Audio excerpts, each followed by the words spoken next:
care to please join me in opening the meeting by reciting our AA prayer. God grant us the serenity to accept the things I can, courageous to change the things I can, through the wisdom of the difference. Can you help me out here right at the beginning? Will those who held up their hands as newcomers, those who were not here last week, would they hold their hands up? Oh, hell. This class is always beginning.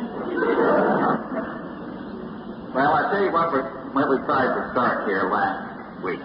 First, let me point out to you that though I stand up here wearing a jacket and my hair combed and I've got this hanging around my neck, I do not speak officially for this fellowship, nor does anybody else. This is one of the incredible things about it, is that not even the founder makes any ex cathedra statements about AA.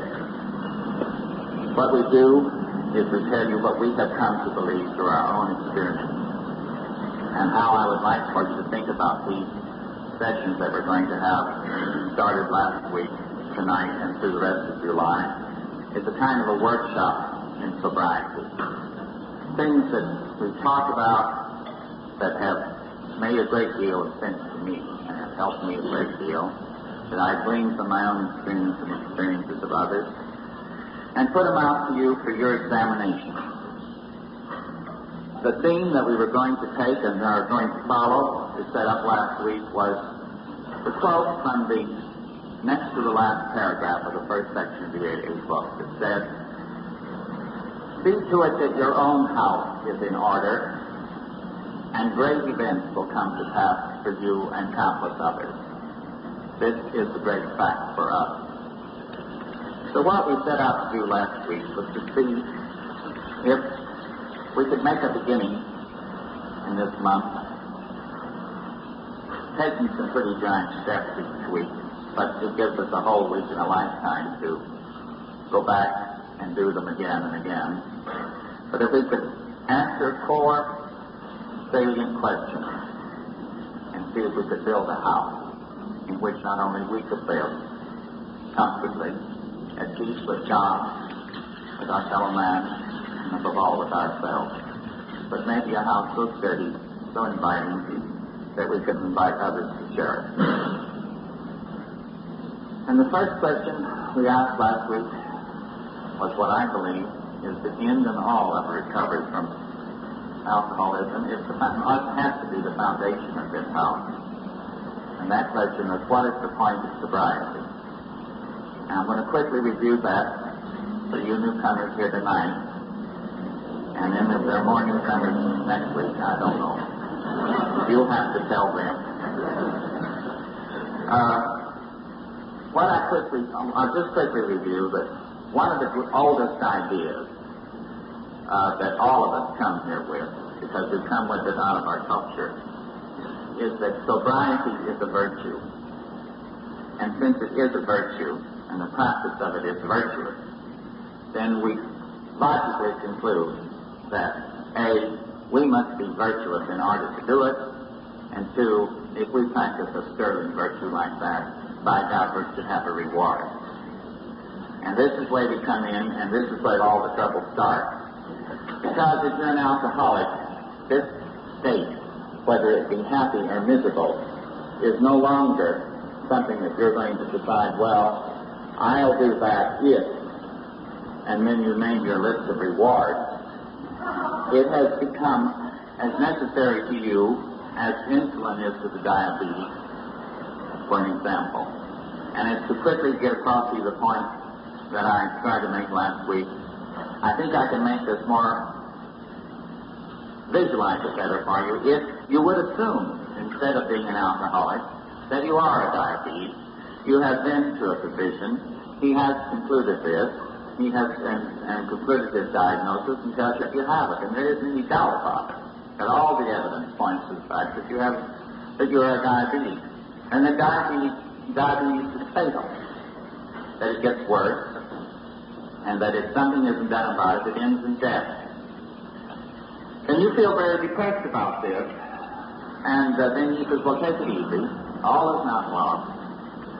This can all come to a halt. You can lead a normal life, able to do anything that any other human being can do.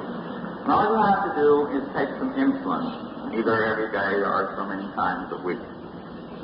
And you say, okay, fine, I'll do that, doctor. And you go away. And after a while, you come back to the doctor and you say, I have decided not to take the insulin. Or maybe you don't even go back. Except if you are a diabetic alcoholic, you would announce it to somebody. But you go back, let's assume you go back to the doctor and you say, Doctor, I have decided not to take the insulin anymore. There's no point in taking the insulin anymore at all, doctor. And he says, why? Why, Joe? Why is it no longer any point in taking insulin? My wife doesn't love me any more than she did before.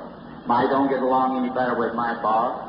I still have these fears. I still hate people. I still hate myself. I still hate the fear. Everything is wrong. Nothing is any better. Life isn't worth living. So what's the point of taking the insulin, doctor? And that's when he says, the point of taking the insulin, Joe, is that if you want to live, you take it. When I gave it to you, I didn't tell you that it would automatically change you into a better person. Now, if you're an alcoholic, and you have bought the idea that you're an alcoholic, and you can finally get this in your mind, to value sobriety as an end in itself, an indispensable requirement to the rest of your life. If you want to live, and you're an alcoholic, and you've passed the point when you can no longer choose about this, because you can only choose either to be drunk or to be sober. You can't choose any happy medium. That happy medium day has gone. So you've got to choose to be either drunk or sober. And you will decide in favor of sobriety only if and when you value being sober more than you value being drunk. Now, for our purposes, we've got to assume that you have made that decision. Because if you haven't made that decision, the rest of the weeks and the rest of the things we talk about are really, as far as you're concerned, they're just exercises in air. There's no point to them. You ought to go someplace else. Go to the ball game and sit outside and healthy.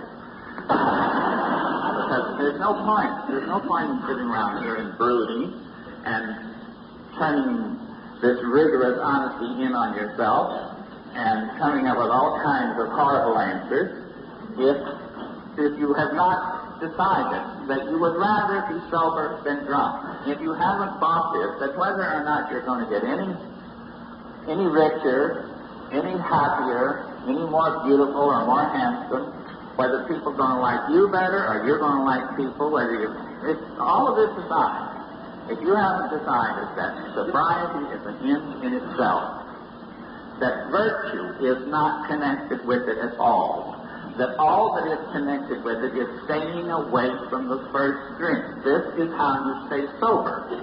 You don't stay sober by contemplating the sunset, by doing any of these other things that I used to do, and stay drunk. You just stay away from the first drink. And you do not have to be walking with your hand in God in order to do this. What you have to do is just don't open the bottle and don't take the drink. You see, it was so strongly in my mind that sobriety was a virtue in the milieu and the background from which I came, that I had it down to a very clear alternative.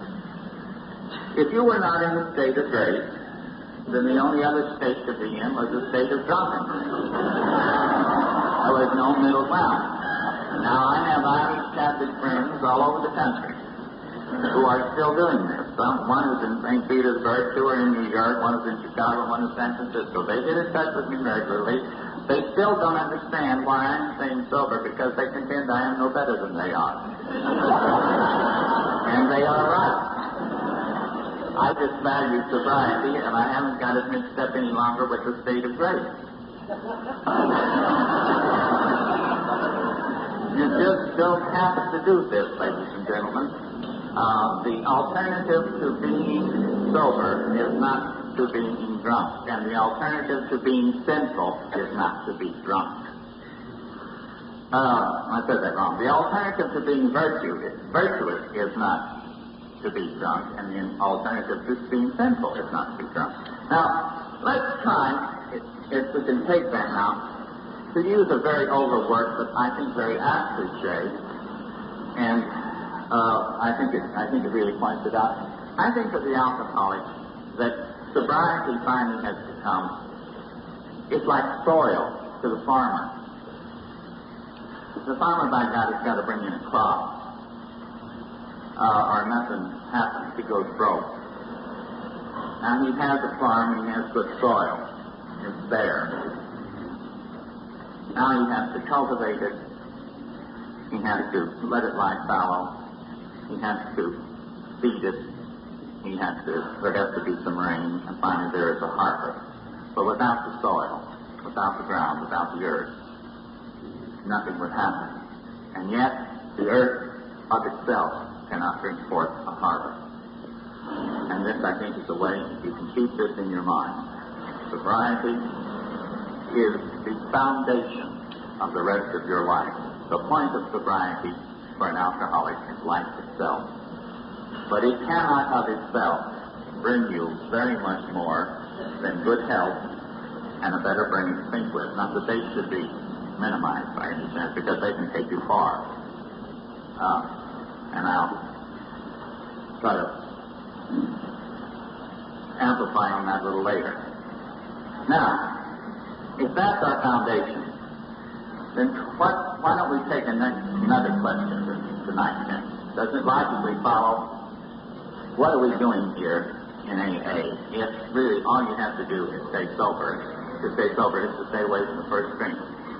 And this is a legitimate question, and I ask it of myself many, many times, and others have asked it of themselves, I'm sure. Because it's really, no matter, I'm shocking you with this, because until you get this in your head, you can get all confused with whether or not you're having a spiritual experience or a spiritual awakening, or whether or not you're doing it right, quote, or whether you're working the program, whether you're on the program or off the program.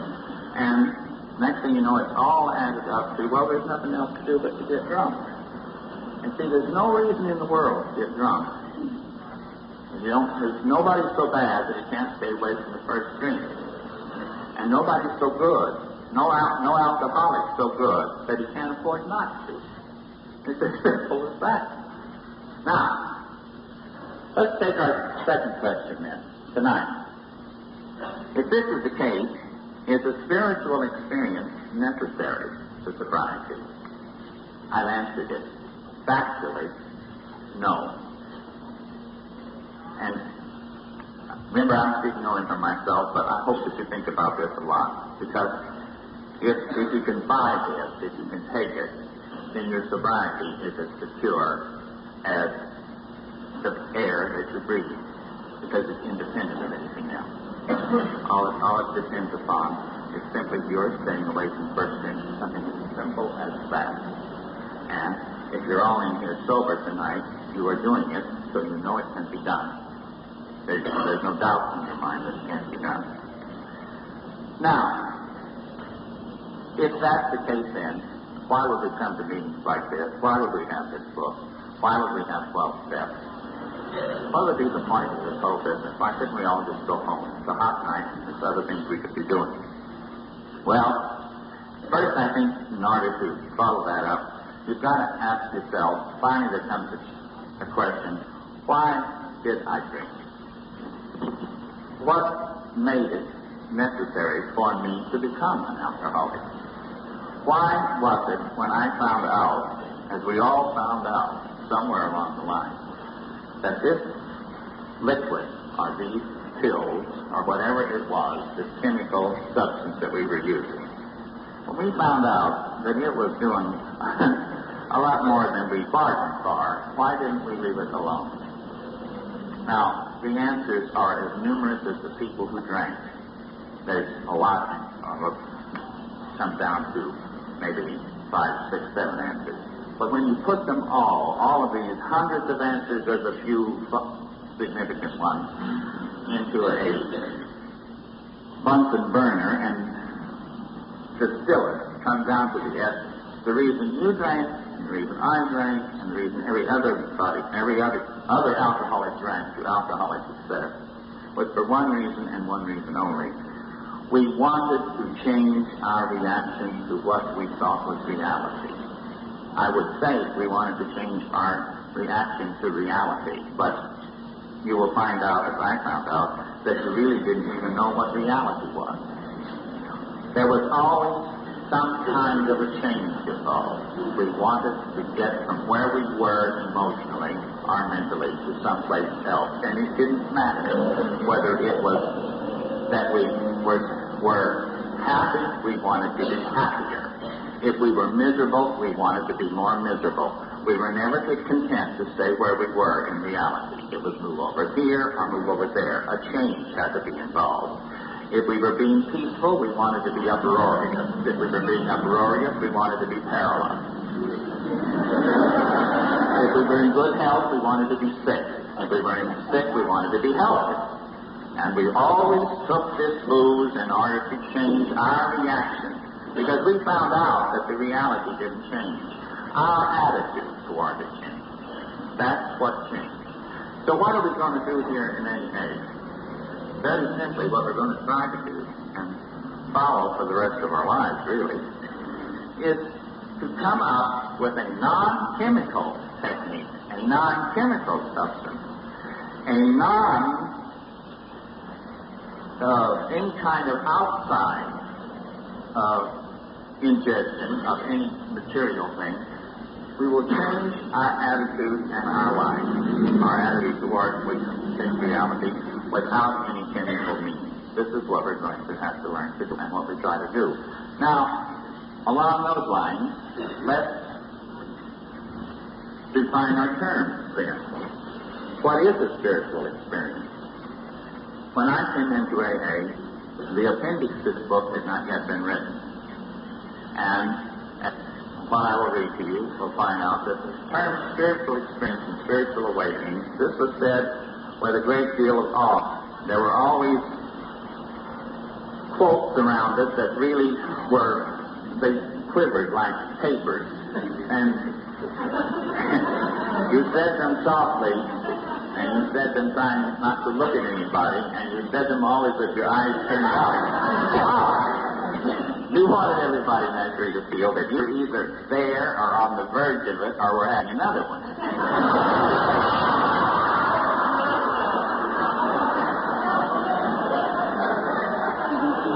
Because a lot of people had them on the hour, by the hour.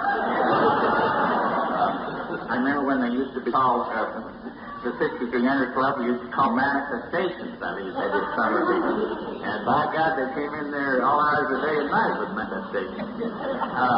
So the newcomer got the idea, he said, God, nothing's going to work, because this is it. Nobody said, but just stay away from the first string. And if you never have a spiritual experience for the rest of your life, if you go on hating yourself and the whole world around you for the rest of your natural life, you can still do it sober, A lot of times you can hate a lot better sober. Think of things to do to just drive people crazy, And you don't get caught so often either. But the newcomer would get the feeling that he was going to have to wake up on a mountaintop. He was going to have to feel a clean wind sweeping through him. He was going to have to one day stand there and there would be that light. And then after that, everything would be all right. Now, it was kind of sad, too, because in those days, a lot of the people who the clean wind was sweeping through them was sweeping them out, too.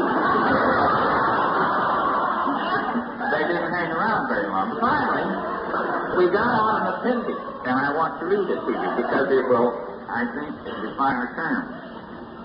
The terms spiritual experience and spiritual awakening are used many times in this book, which, upon careful reading, shows that the personality change sufficient to bring about recovery from alcoholism has manifested itself among us in many different forms. Yet it is true that our first printing gave many readers the impression that these personality changes, or religious experiences, must be in the nature of sudden and spectacular upheaval. Happily for everyone, this conclusion is erroneous. In the first few chapters, a number of sudden revolutionary changes are described. though it was not our intention to create such an impression, many alcoholics have nevertheless concluded in order to recover, they must acquire an immediate and overwhelming God consciousness, followed at once by a vast change in feeling and outlook. Among our rapidly growing membership of thousands of alcoholics like me, such transformations, though frequent, are by no means the rule. Most of our experiences are what psychologist William James calls the educational variety, because they develop slowly over a period of time. Quite often, friends of the newcomer are aware of the difference long before he is himself. He finally realizes that he has undergone a profound alteration in his reactions to life. Now, from here on in, let's use that then as our definition of the term spiritual experience or spiritual awakening. A change in your response, in your attitude to life. A change, a non-chemical change in how you respond to the world around you, the people in it, and to yourself. Now, if we take that as a definition, the next question is, well, how would you go about it? And this is where the therapy of AA comes in. Where do you make a beginning in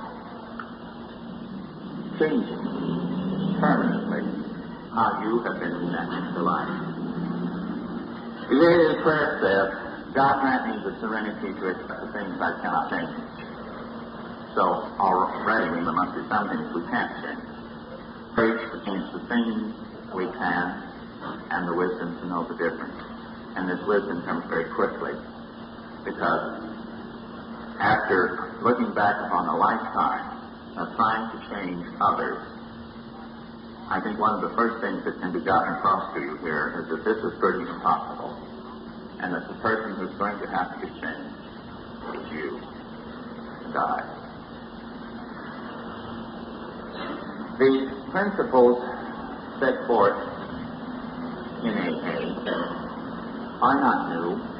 I doubt if there's, well, maybe there's a few people that come to AA when they're complete undiscovered world. I don't see how this could be, because they're as old as our civilization. They're as old as the Judeo-Christian civilization and traditions, and certainly there is in them the basic principles of every kind of spiritual approach to life. What is the new thing that AA found that it added? Probably without knowing that they had found it, but as they went along, knowing that it was the keystone. The things that probably we have never done before, that we're going to try to learn to do here, could be tied up in the phrase that you will hear over and over and over again in meetings in Southern California, but because it is contained in the preamble to Chapter 5. It says rigorous self-honesty.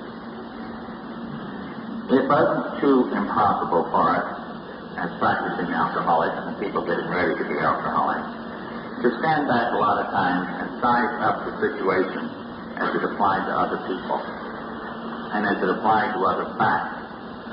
It had been totally impossible for us to do this. We probably wouldn't have earned a living. We wouldn't have been successful at all. We wouldn't have managed at all. Somewhere back at an early age, we would have probably been institutionalized, because we would have been out of touch with reality. We would not have been able to deal with it. So however ineffectively or in a crippled manner we were dealing with it, we dealt with it to a successful, at least it kept us going. Wherein then did our handicap lie? It was when we turned this evaluation in upon ourselves. When we tried to assess our role, when we tried to look at ourselves and fit ourselves into the picture. Of course, this is the whole trick of what we call growing up, emotional maturity, is the acceptance of self, which finally leads to the correct evaluation of self, which would finally lead, we hope, to self-esteem. So really, the new thing that has been added in AA, not that it was entirely new, it wasn't thought up 30 years ago, the phrase self-honesty. It was that a therapy arose whereby people would apply this one to the other, because that's how it began. It didn't begin in a book. It didn't begin in a great, big, huge meeting like this. It didn't begin with somebody like me standing up with a neck microphone and making with the words. It began with two frightened, terribly ashamed, terribly guilty, terribly confused, and terribly despairing human beings who got together, and because they were so frightened, so full of fear, so at the breaking point, that they began to tell the truth to each other. They told the truth to each other.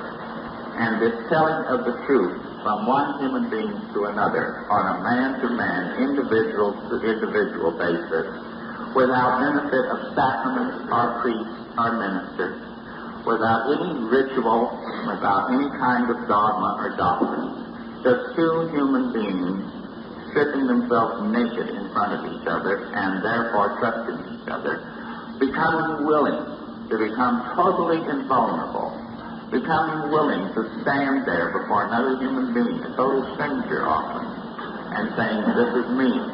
This is everything that I wish to God that I wasn't, but this is me. And I'm telling it to you, and I trust you, and I hope that you won't hurt me.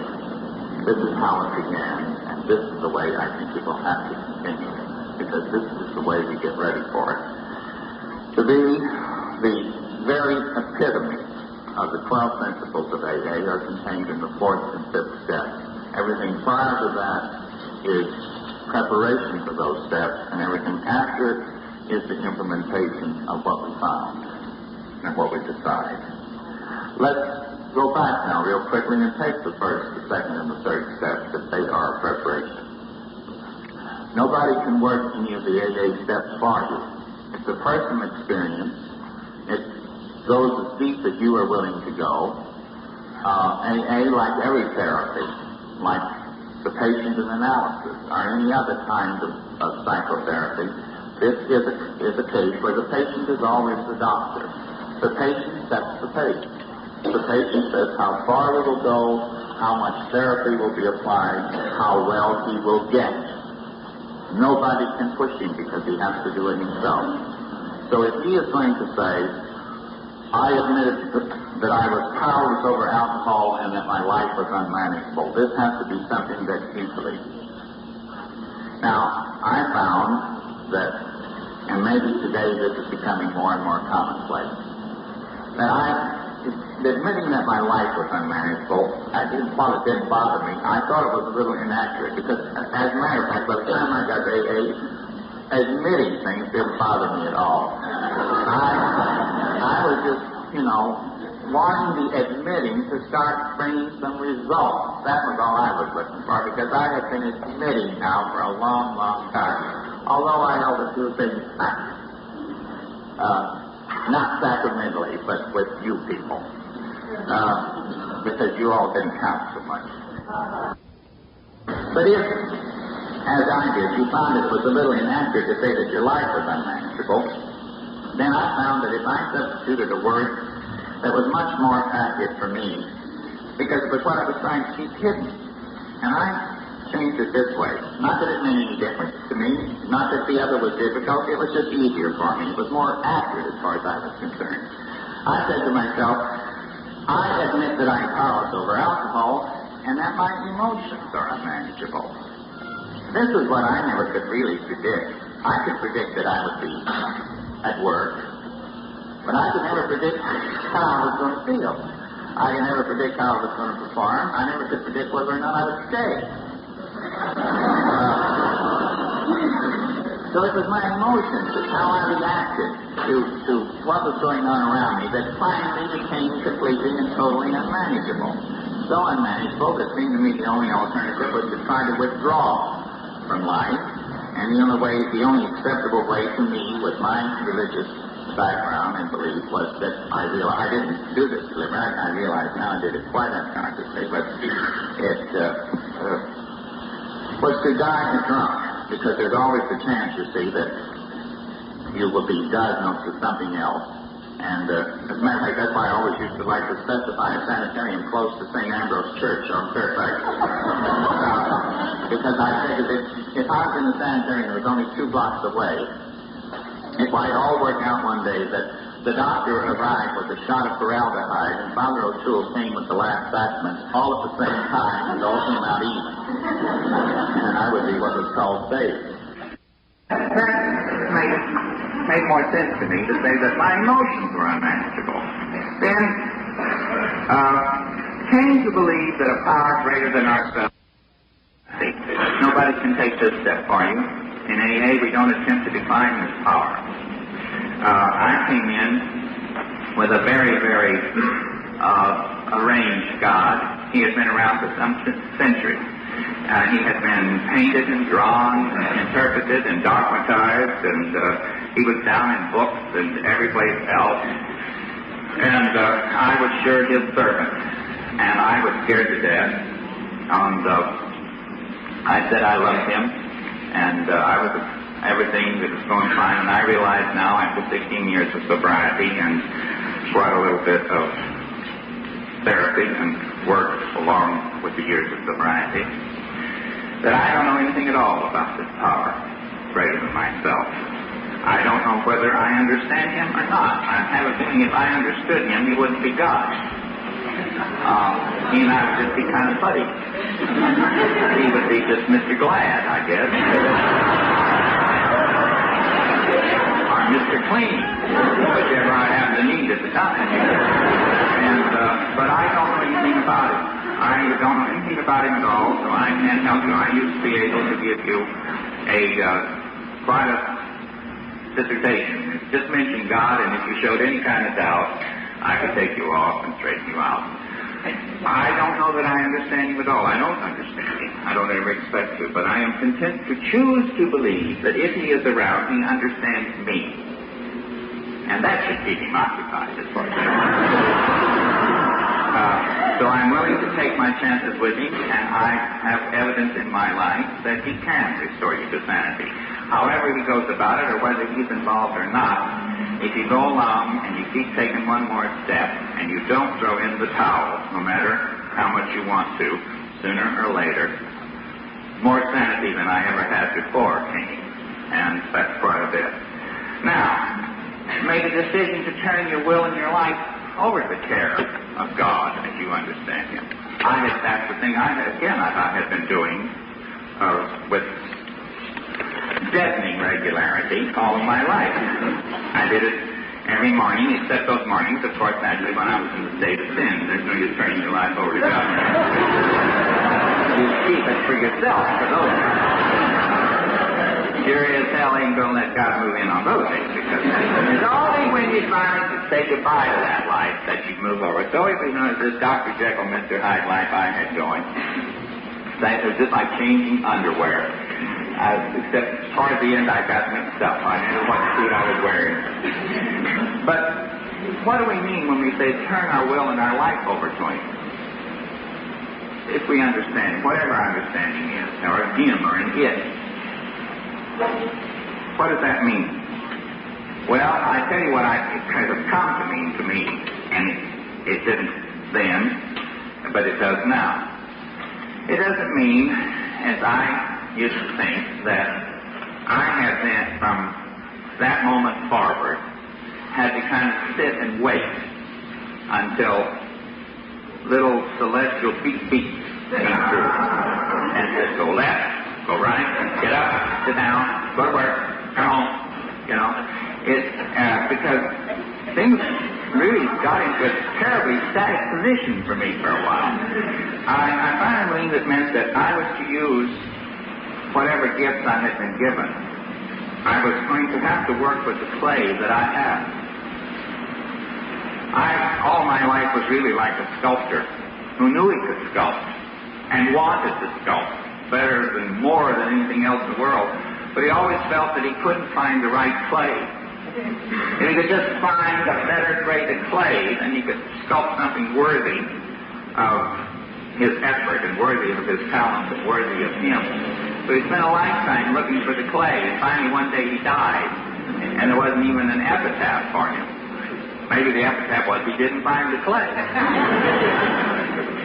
So I finally decided that if I am going to turn my will and my life over to the care of God, and I am where I am on that particular day, in that particular situation, and in that particular state of mind, that must be where I'm going to have to begin. I'm going to have to begin where He has me now, if we're going to say that He put me there. The Catholics have a wonderful way of getting around this, because they say, if you say, well, why did God let that happen? They say, well, God doesn't always will everything, but some things He permits. So, wherever I was on that particular day, I figured that's where I am, and that's where He wants me to begin. And that's where I think that any human being has to begin. Wherever he is. You can't go back and start out where you wish you could. You have to do it right where you are. The journey has to begin from where you are now. And it has to keep on beginning there. Every time there's a snag, or every time the ship founders a little bit, or gets blown off course, you have to begin again from where you are. And now this leads us, finally, to the fourth and the fifth step. There's all kinds of rules and guides, and of course it's very carefully treated in the book, and certainly in the 12 and 12 suggestions, recommendations on how to make your first inventory. There's two things that I would want to add to that. First, don't overlook writing it. It says to write it, and I didn't write it because I had been in the habit of not writing it. I mean, I had been taking inventories all my life, and my books were always so current that it never did really bother. I just carried them around on my back, so the files were always in my head, always being gone through. But there is a terrific prompt that you need to put down in black and white, and try to spare yourself the euphemisms that you will want to come up with, the beautiful, sweet terms that you will want to use. Instead of saying that you kicked the hell out of your wife, you will want to say, little marital difficulty is a nice euphemism. Don't do it that way. Put it down in black and white so you can look at it in words of one syllable. And if you say, I don't know what to do, or I don't know how to begin with when you started feeling guilty. And that will be a long, long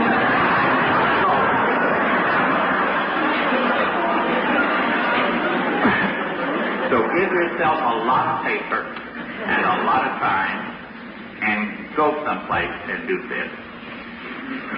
I would suggest that if you're a newcomer, don't do this, don't try it for at least 30 days. Now, not that you need to take this advice.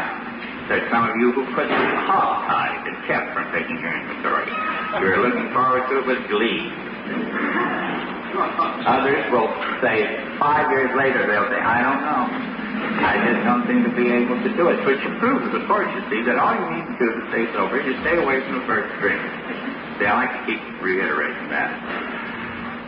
But why I say stay sober at least 30 days before you take pen in hand is because for 30 days, you're not sure whether you're guilty or you're not sure whether you've been put upon.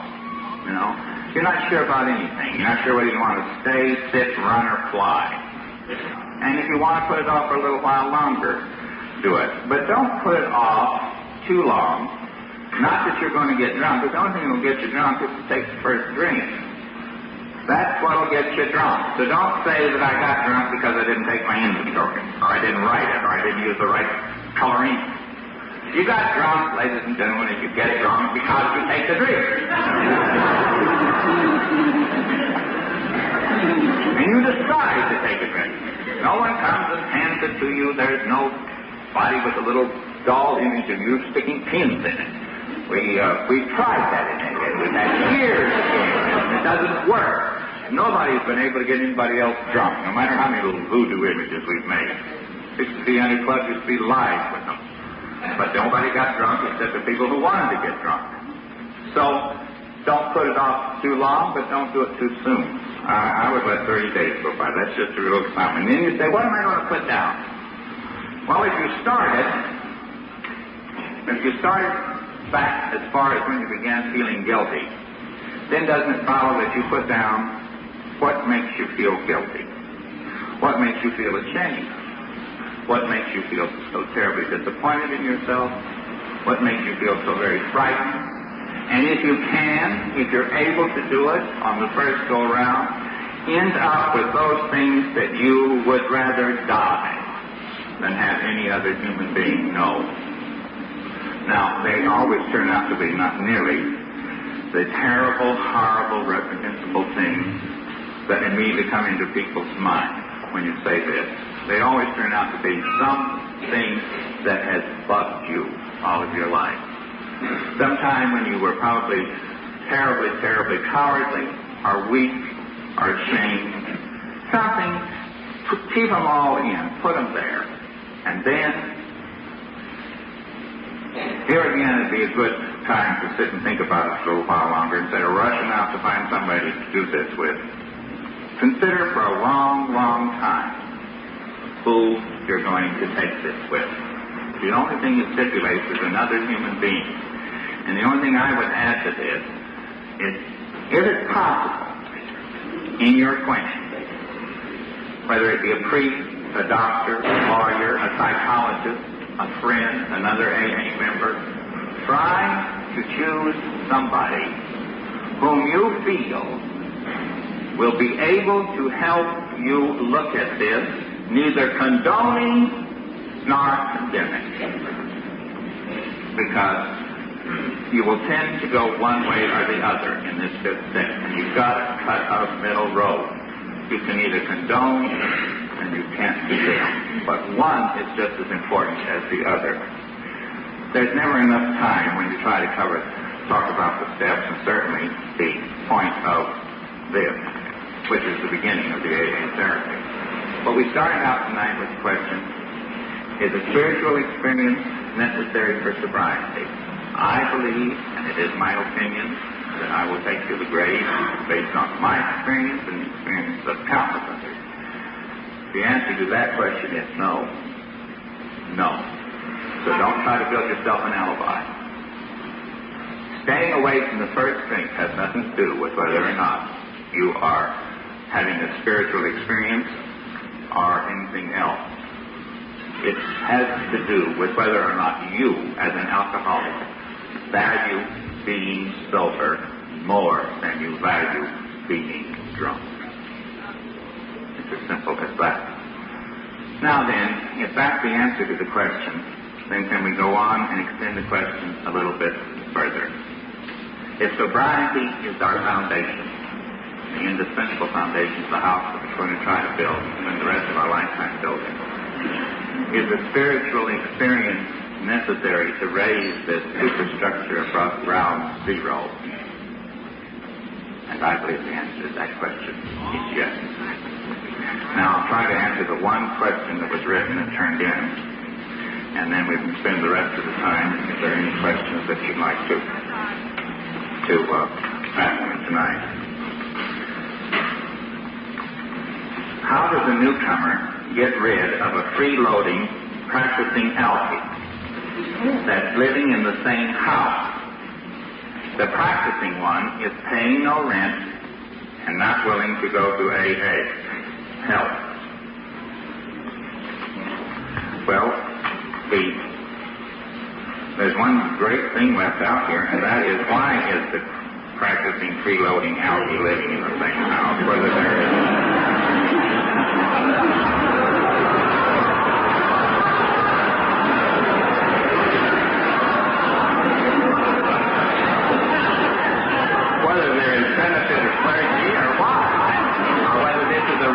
a friend. I'll tell you how the answer to that question is very simple. Nobody's going to come and take this freeloading, practicing alkie out of the house for you. This is not part of the work of AA. Although sometimes we have individual members who volunteer for such services. You will have to solve this problem by, arriving at an understanding. You will either have to leave the house, something's got to give. If this is driving you up the wall, and you are afraid that it is weakening your resolve, if you're a newcomer and this is weakening your resolve to stay away from the first drink, then you're naturally going to have to change it. But when you know none of the circumstances of the relationship, when you know, I don't know whether this person is paying, you say he's paying no rent, there's two words. They work a lot of times for a lot of people. Get out. You might try that. Are there any other questions along the lines that we've been pursuing tonight? Yes.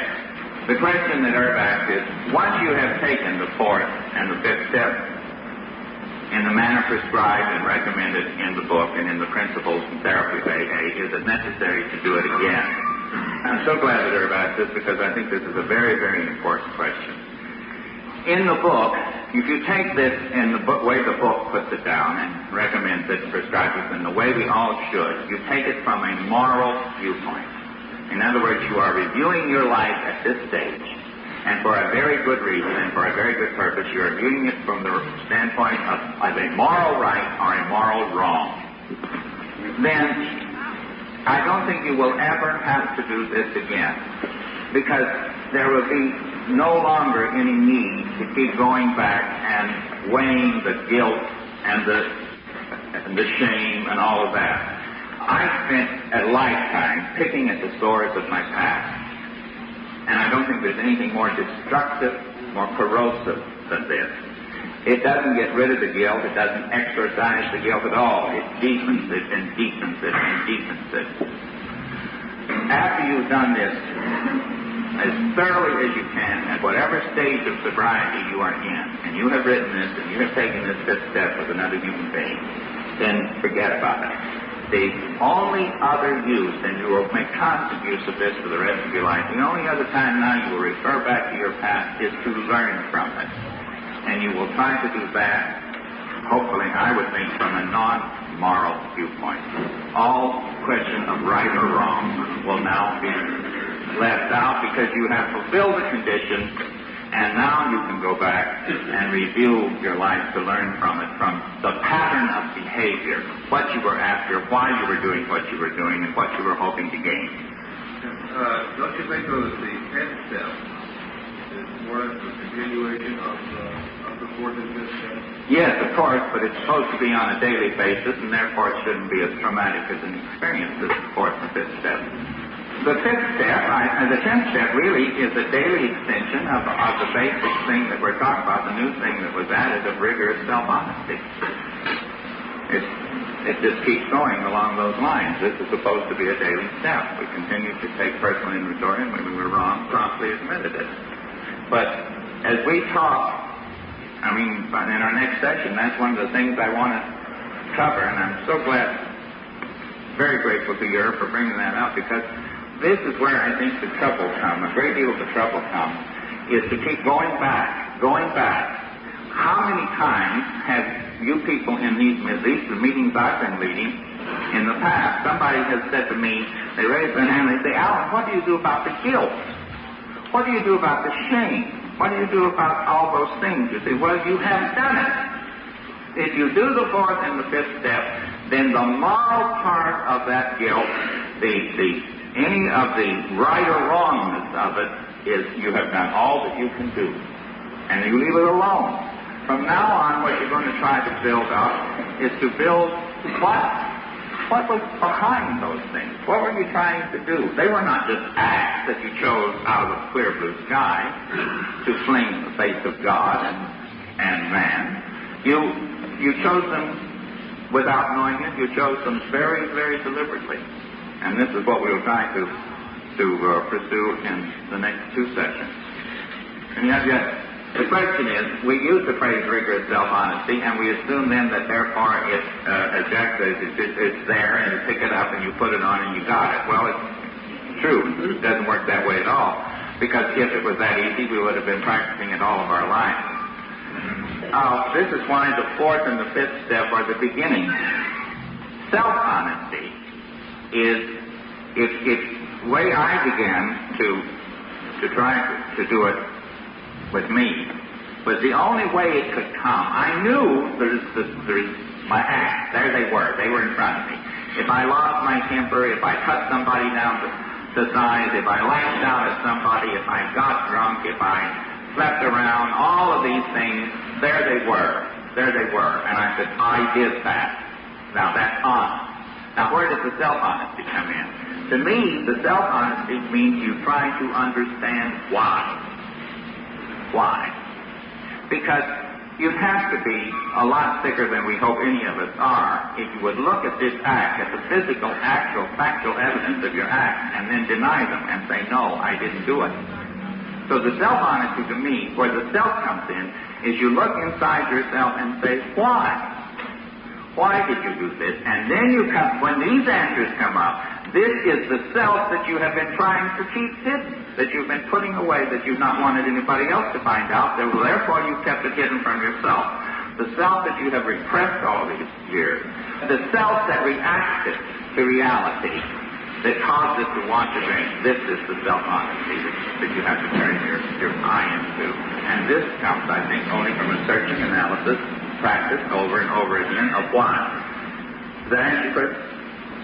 Isn't this one of the most important reasons for sponsorship? Because even at 16 years, I'm sure that, or reasonably sure, that you probably see things about Alan that were not honest a year ago, that you thought were honest at the time.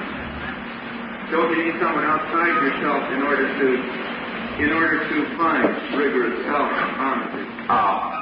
I wouldn't say, I don't want to put it down to sponsorship. I think you need help. That's why we're here. So this help has to come from somebody else. I think it comes, help is all around us. It can come from, actually we're in AA because we want, and we expect the help from our fellow members to sponsor naturally. This is one of the roles he should fill. But the sponsor, I don't believe, should immediately start doing all your thinking for you. But everybody is a source of help. Doctors of any religion, I don't think you should shut out any avenue of our therapy or technique or source that will lead to this, to make you more able to do this. Yes. It's a very important question. Thank you for reminding me to repeat these. Did you, in taking your inventory, search, no matter how futile the search, for the good in you? And I said, yes, I did, but I didn't spend much time upon it because I thought I had already concluded it was a futile search, and this was very, very wrong.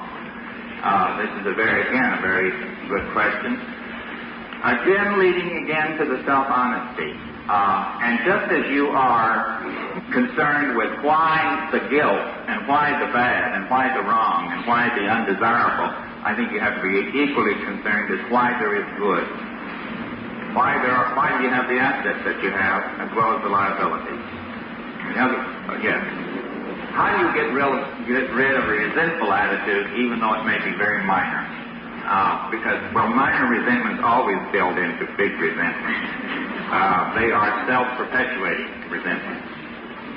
There's only one way in the world that I have been able to get rid of resentments. I have tried praying them away. I have tried smiling them away. I have tried pretending them away. I have tried kissing them away. Nothing works for me except trying to figure out in what way the person I resent poses a threat to me. Does that make sense? In other words, what does this person threaten me with? Does this person have something that I want for myself? Does he or she in some way diminish me? Am I envious? Am I jealous? Sometimes we use this word resentment and we're not being accurate. I don't think you can have a resentment against any human being unless you may dislike them. I'm not talking about this. There's bound to be people that bug you. We're talking now about people who really and truly get under your skin and are causing you to be uncomfortable. I think they always, in some case, there's some way they pose a threat to you. You are envious of them, you are jealous of them, or you are afraid of them. There's some way they have some power over you. They have more than you have of something. And they pose a threat to you. And of course, as I've said many times, one of the finest ways to watch the truth of this with words is if a third party can tell the resenters, well, let's say that you told me who you resent, and then I just say right back to you real quick, well, see, that's odd, he speaks very well with you. And your resentment will vanish.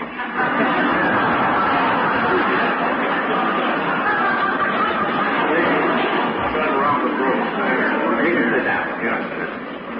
10 or 20 years, and you haven't failed at it. Now you're back and you're trying to make it again. You still take this inventory? Yes. Something was wrong the first time. So it won't hurt to review. I would review. Yes, if you've been around 30 years and you're back, I'd take the inventory again. No harm in starting from scratch. I tell you, we've run up one more question. We'll have to quit. How do you know it's ready? I mean, you have to feel like I think you're ready to take your inventory when you would like to start changing the kind of person you are. Then you're ready. Until that time, there's not much point in taking an inventory, is there? All right. I'm afraid that does it. Thank you, and I hope to see you again.